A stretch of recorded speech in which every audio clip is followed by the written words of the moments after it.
Bismillahirrahmanirrahim. Alhamdulillahirabbil alamin. Wassalatu wassalamu ala asyrofil anbiya'i wal mursalin.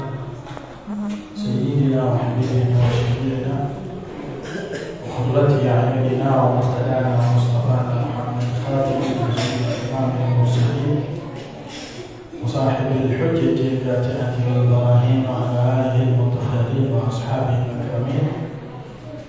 Tabi'in lahum bi ihsanin ila yaumil din. Qala rabbi shrah li sadri wa yassir li amri wahlul 'uqdatam min lisani yafqahu qawli. Subhanaka la ilma lana illa ma 'allamtana innaka antal alimul hakim. Wa la hawla wa la quwwata illa billahi al-'aliyyil 'azim. Amma ba'd.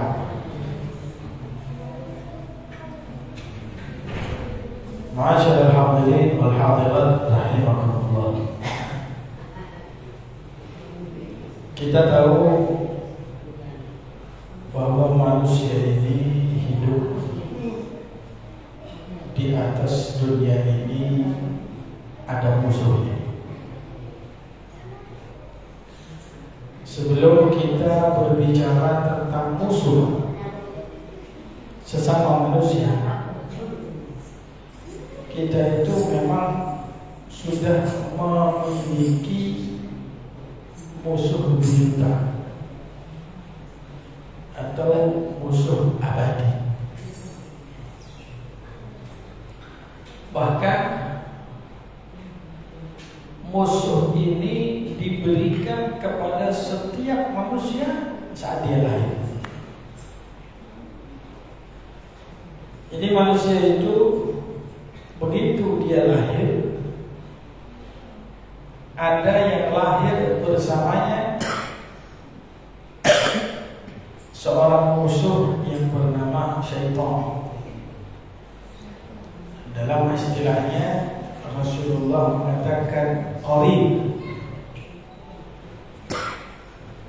Jadi waktu kita lahir juga bersama dengan kita yang namanya qarin, atau terkenal dengan namanya setan. Nah, setan ini setiap hari sama kita. Yang namanya qarin itu setiap hari Pak sama kita.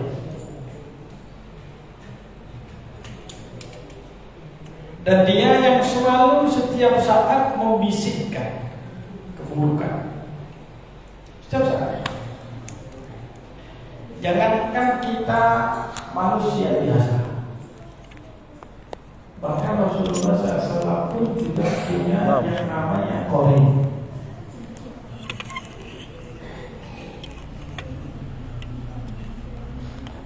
Qala qarinuhum hadza ma ladayya atid. Allah mengutip dalam firman-Nya.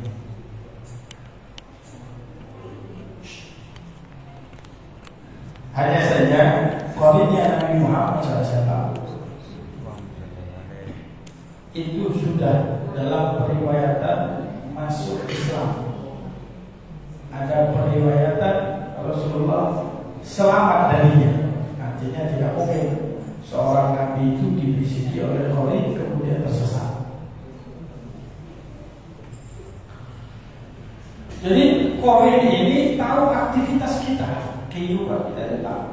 Dari mulai kita membuka mata sampai menutup mata, sampai dalam keadaan tidur.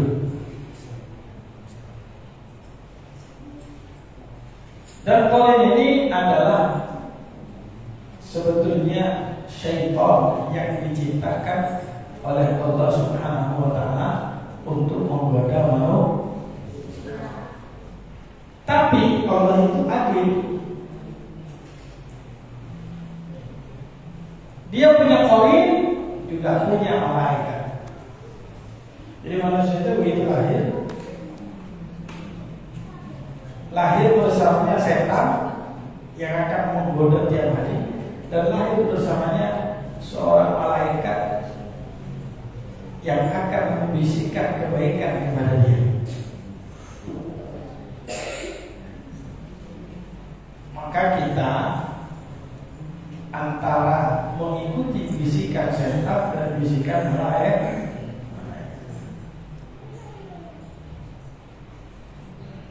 Nah, bagaimana cara supaya kita itu selamat dari yang namanya qarin?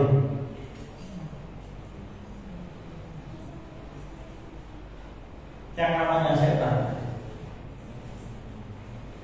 Allah Subhanahu wa taala mengatakan, "Innasyaitana lakum aduwwun fattakhidhuhu aduwwa." Syaitan itu adalah musuh kalian. Maka jadikanlah setan itu adalah musuh.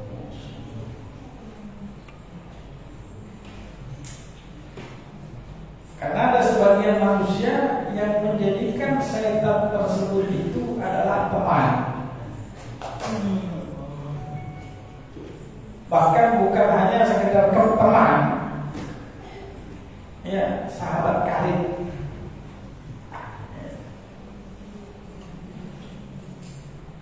Allah Subhanahu wa taala murka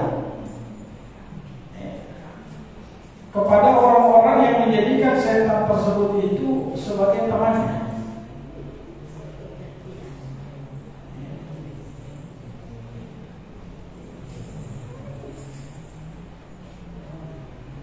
Bagaimana bisa dia itu menjadikan setan sebagai teman?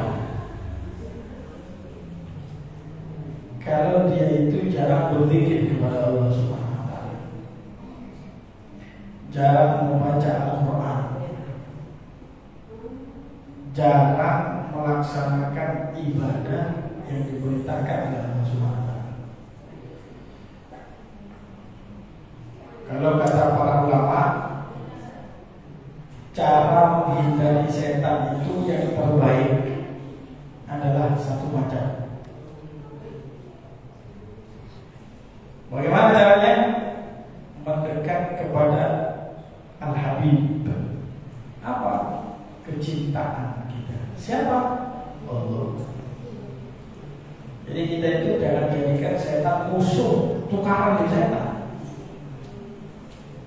Sampai tukaran di setan, Pak, kadang menang, kadang kalah. Nek wayahe menang, teko polisi. Nek wayahe kalah, Aleker.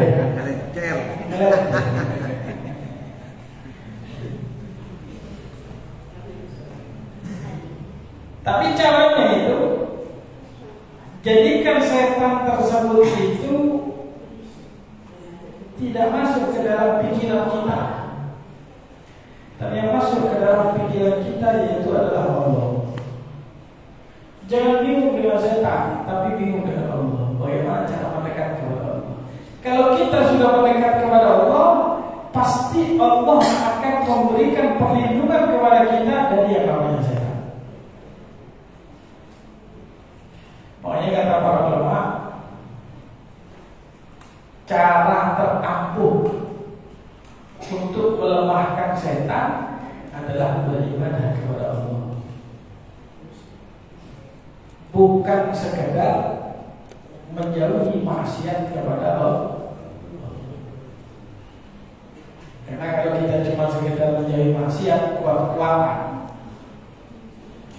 mau masalah kuat-kuatan, Pak, awal iki yo kalah kuat. Ambil setan. Nah, menek kuat-kuatan setan. Ana duwe ae di ngarepe masjid 200.000 namun diumumno enggak apa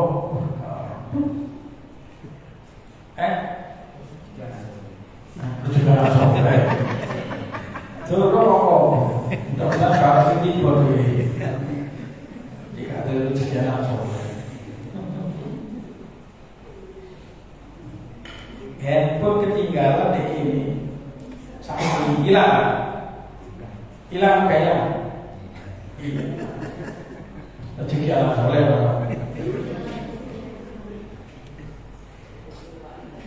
Karena kalau kita mau bertengkar dengan setan, setan itu akan selalu memberikan kita kesempatan untuk bermaksiat. Ya, jangan. Saat itu kita lemah. Makanya kalau mau selamat dari setan, mendekat kepada Allah. Jangan beri dia kesempatan untuk memberikan kepada kita peluang bermaksiat kepada Allah. Terus bagaimana? Sibukkan diri kita dengan ibadah kepada Allah. Karena yang bisa untuk menjauhkan kita dari setan itu cuma Allah. Makanya Allah mengatakan dan mengajak kita untuk membaca dan mengerti surat An-Nas. Qul a'udzu malikin ilahil min syarri alladzi yuwaswisu fi sudur. Aku berlindung kepada Allah Subhanahu wa taala, Tuhan daripada manusia. Min syarril waswasil khannas, dari keburukan waswas setan tersebut.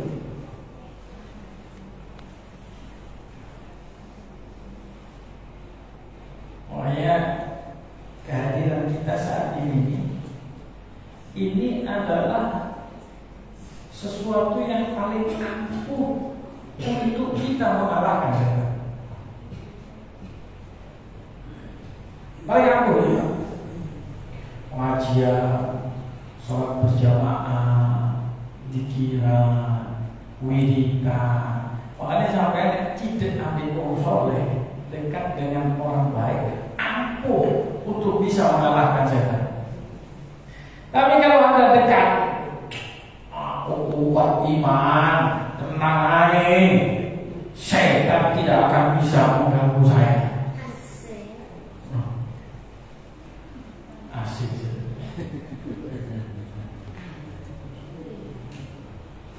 Itu adalah omong dong.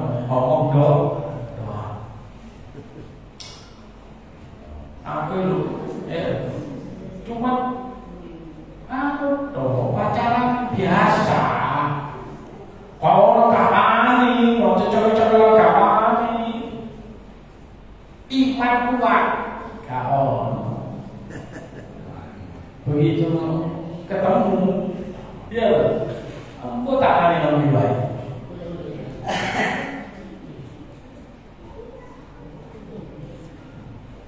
Maka sibukkan kalau kita ingin supaya kita selamat dari setan, sibukkan diri kita untuk beribadah kepada Allah.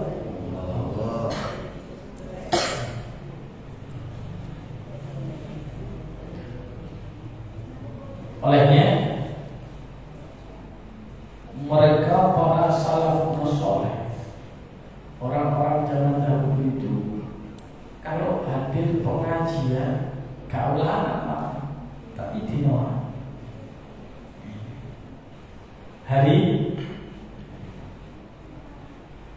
karena sebetulnya yang perlu mengingatkan kita itu harus setiap hari dengan menghadiri pengajian. Rupet, saya tak lagi. Aku kata perlu untuk pengajian. Kan saya ini di YouTube pakai pengajian. Bullshit. Jadi aku bahasa Inggris bullshit. Ngapain itu? Delok pengajian ini 10 menit. Sak jam delok game, delok film, delok TikTok, delok pesanan lah.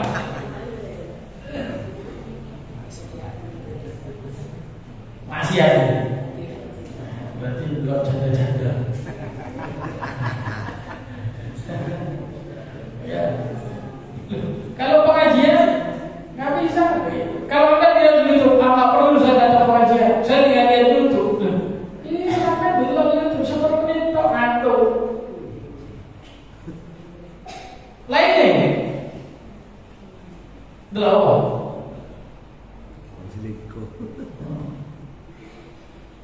Makanya majelis itu bukan hanya sekedar akan memberikan pertolongan kepada kita tentang ilmu saja, tapi itu adalah benteng. Makanya sampai aku nek iso tak pengajian berdiri.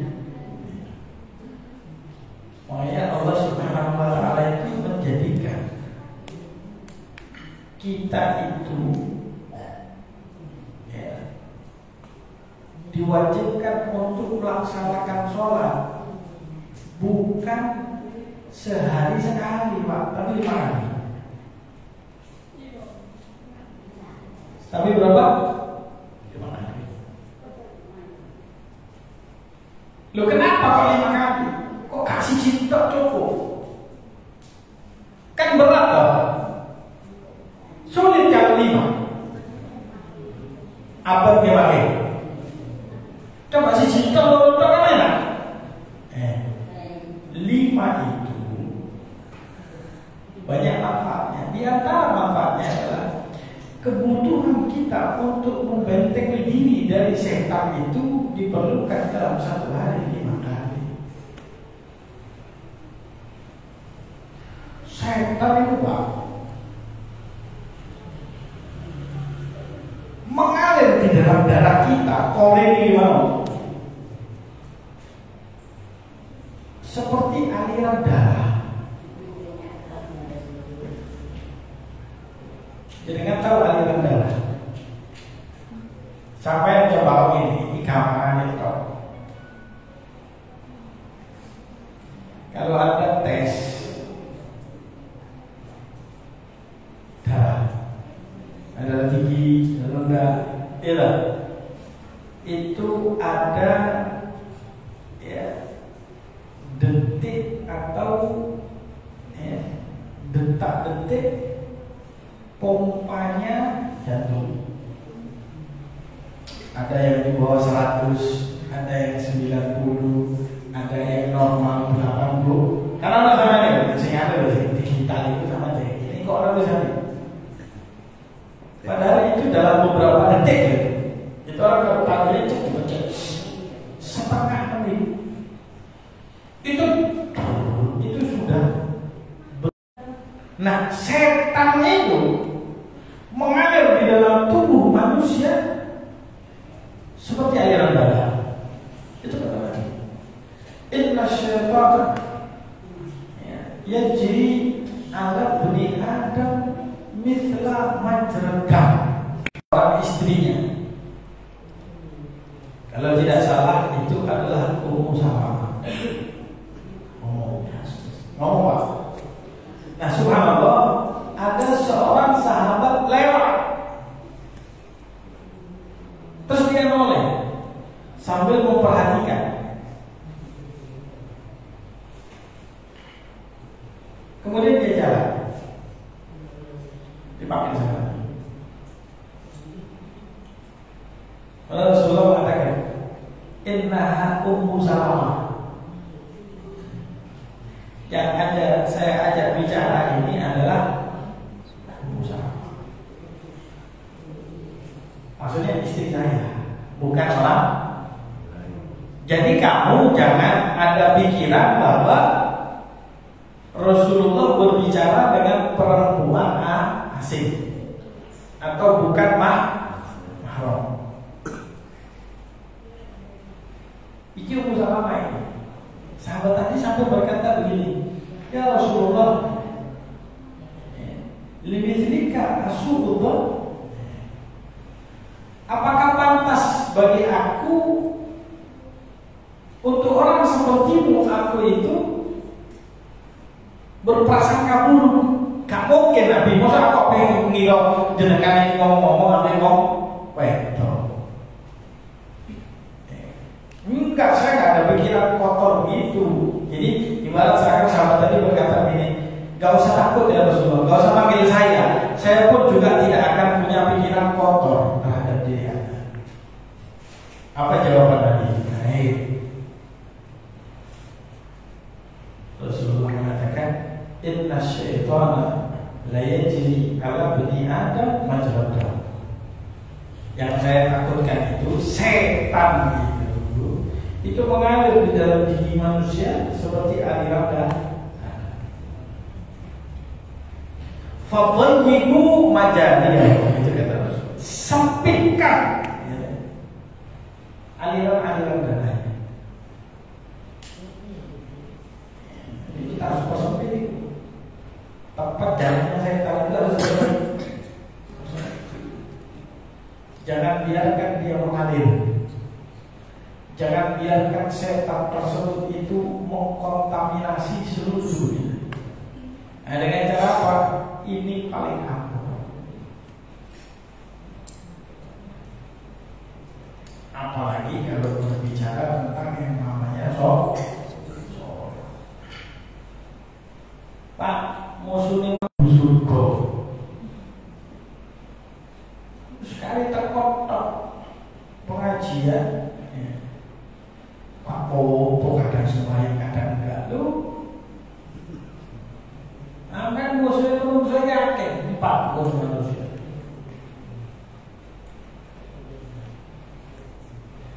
Tadi setan, kedua nafsu, ya, nafsu. Ketiga al-hawa, angan-angan dan keinginan. Yang keempat adalah dunia. Nek sampean iso begal setan, jero maneh.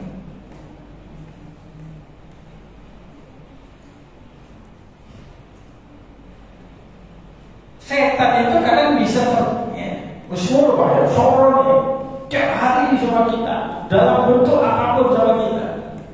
Setan. Inna kaida syaitani kana dha'ifa.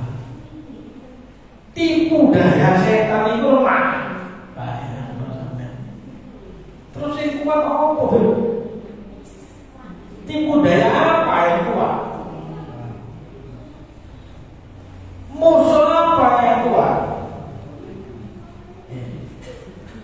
Musuh yang kuat buat diri kita itu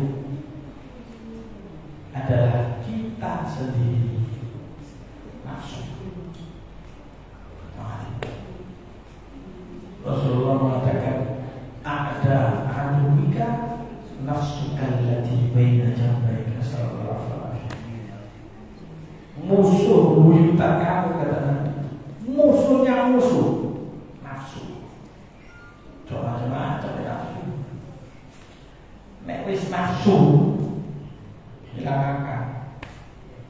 Makanya setan itu paling gampang apa caranya untuk menyesatkan manusia. Oh, nafsunya diudik, amblas. Nek manusia, paling gampang nafsunya, ya, nafsunya manusia paling mudah untuk dibangkitkan dengan cara apa?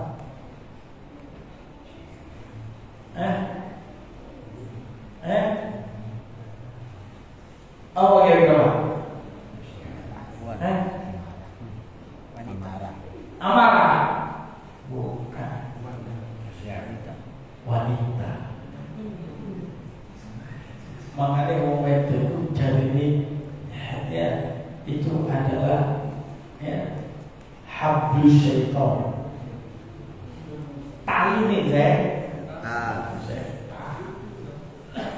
tali ini setan itu pakai setan itu makanya harus dikei panah itu just hilang kan. Gimana? Dia mulai. Nek panganan kadang biasa. Tapi nenis wedok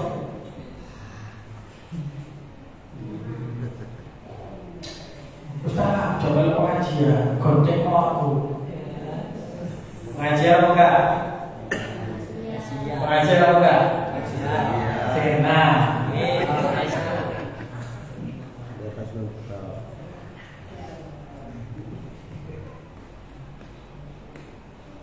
Nabi Yusuf karuan Rabbi sijinu ahabbu ilayya. Ya Allah, daripada aku ya ngomong wedok-wedok iki yo sing ayu Pak. Untuk sing ayu, ngopo sih Zulaikha? Ayu. Kanca-kanca iki wong sugih-sugih ayu, Pak.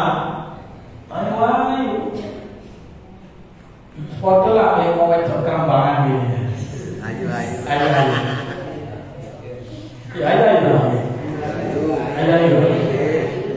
Ayu lah saya paling boleh itu.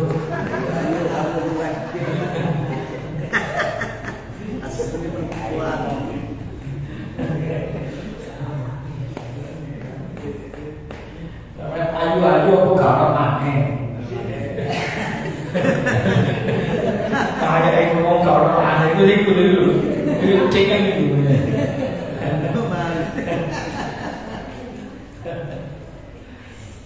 Nabi Yusuf berkata, Rabbi sijnu ahabbu ilayya. Ya Allah, mending di penjara ini. Daripada belum mau wedok-wedok itu. Gimana? Mengenai urusan itu, emang itu kopi akhir budi. Bukan hati ini. Ayo. Apa isinya? Pertandingan sepak bola. Gini, kita ada kok isi.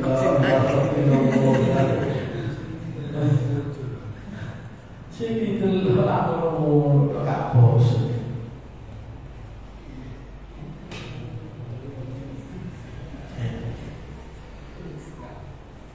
Kalau sudah nafsu bergerak, makanya ada satu tafsiran mengatakan begini. Qul a'udzu birabbil falaq. Aku berlindung kepada dengan nama Allah, Tuhan pemilik daripada langit ini semua. Min syarri ma, dari keburukan apapun yang diciptakan oleh Allah. Wa min syarri ila wa min syarri ghasiqin idza waqab. Dan saya berlindung dari keburukan ghasiq. Apa ghasiq? Salah satu penafsirannya yaitu ketika kemaluan tersebut berdiri. Aku berlindung ya Allah, aku ngadep bahaya. Makanya sering-sering lah bocor laut berbeda falak. Nek wis ana nafsu itu bocor ya Allah, pelak berbeda. Ya Allah, godaan ya Allah. Aku wis gak gelem ya Allah. Iki sing diweani terus. Iya. Baik. Nasallallahu alaihi. Makanya kalau kita pengen selamat dari itu, mendekatlah kepada Al-Habib, yaitu Allah. Yang dicintai yaitu adalah Allah, yaitu adalah Rasul. Mudah-mudahan insyaallah Allah Subhanahu wa taala menjadikan majlis ini adalah majlis yang bisa membentengi kita. Amin. Untuk supaya kita tidak bermaksiat kepada Allah Subhanahu wa taala. Mudah-mudahan kita juga diberikan taufik, diberikan hidayah kepada Allah Subhanahu wa taala, sehingga kita semuanya diberikan kekuatan untuk tidak bermaksiat kepada Allah Subhanahu wa taala. Dan mudah-mudahan Allah mengampuni dosa-dosa kita, dosa kedua orang tua kita, menutup aib dan keburukan kita fid dini wal dunya wal akhirah. Amin ya rabbal alamin. Al-hadini ya kulli niyatin salihah wa ila